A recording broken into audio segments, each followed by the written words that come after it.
প্রোগ্রামটা শেষ করার পরে আমরা একটা বিশাল বড় বিক্ষোভ কর্মসূচি ঘোষণা করেছি।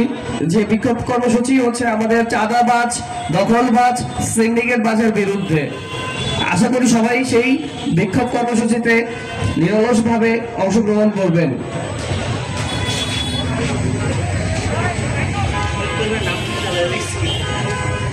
ইতিমধ্যে আমাদের এখানে আমাদের অত্র অঞ্চলের যারা শহীদ পরিবার আছেন, আমাদের জুলাই আন্দোলনে আমরা যাদেরকে হারিয়েছি সেই শহীদ পরিবারের পক্ষ থেকে যারা এসেছেন, এবং আমরা দেখতেছি যে আমাদের আহত যোদ্ধা ভাইয়েরা, জুলাই যোদ্ধা ভাইয়েরা আছেন, সবার কাছে আমরা অনেক কৃতজ্ঞ এবং আমরা আপনাদের কথাও শুনবো।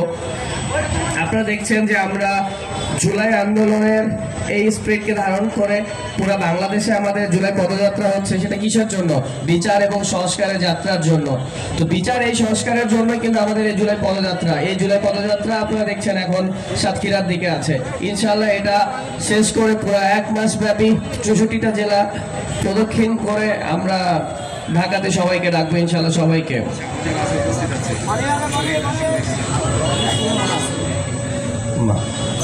ইতিমধ্যেই দেখছি আমাদের মাঝে জুলাইয়ের স্পিরিট, জুলাইয়ের যে আকাঙ্ক্ষা, সেই আকাঙ্ক্ষা নিয়ে আমাদের মধ্যে জুলাই আন্দোলনে শহীদ হওয়া আশিকুল ইসলামের আম্মু আছেন, যিনি 19 জুলাই বনশ্রীতে শহীদ হয়েছেন। এরপরে আছেন আমাদের শহীদ আমির হোসেনের স্ত্রী আপু, আপনার কাছে আমরা অনেক কৃতজ্ঞ। শহীদ আমির হোসেন ভাই 19 জুলাই রামপুরাতেই শহীদ হয়েছেন। শহীদ মারুফ হোসেনের বাবা এসেছেন, আঙ্কেলের কাছে অনেক কৃতজ্ঞ আমরা। 19 জুলাই আমাদের এই মারুফ ভাই কিন্তু এই বাড্ডাত এইখানেই কিন্তু আপনার শহীদ হয়। এছাড়া আছেন হচ্ছে 19 জুলাই শহীদ হয়েছেন শহীদ হিফজুল ভাই, ওনার বাবা আমাদের মাঝে উপস্থিত হয়েছেন। শহীদ হাফিজুল ভাই, শহীদ হাফিজুল ভাইয়ের বাবা আমাদের মাঝে উপস্থিত হয়েছেন। শহীদ আব্দুল জব্বার ভাই, যিনি কিন্তু 5 আগস্টে ওই সময়টাতে হচ্ছে শহীদ হন এবং সন্ধ্যার দিকে আর কি সেই সময়টা ছিল।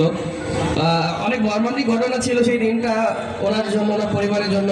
আমরা ভাবিকে দেখতেছি আসছেন, শহীদ আব্দুল জব্বার ভাইয়ের স্ত্রী এসেছেন আমাদের এখানে।